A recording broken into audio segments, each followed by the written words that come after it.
Nasimama mbele yenu, naitwa Enos, ni mtaalamu wa afya ya akili na natoka kituo cha magonjwa ya akili hospitali ya mkoa wa Morogoro.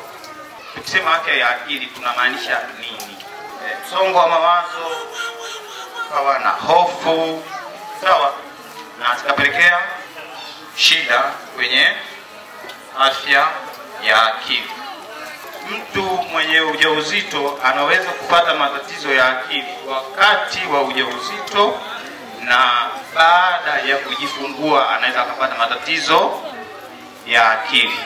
Kutakuwa na msongo wa mawazo, kutakuwa na pressure, yani kitu chochote ambacho kinafanya wewe akili yako ifanye kazi kwa nguvu, sawa, au ifike sehemu istaki, ishindwe kufanya kazi.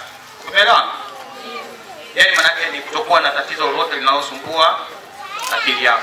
Sababishi kikubwa cha kwanza ni sababu za kibiolojia.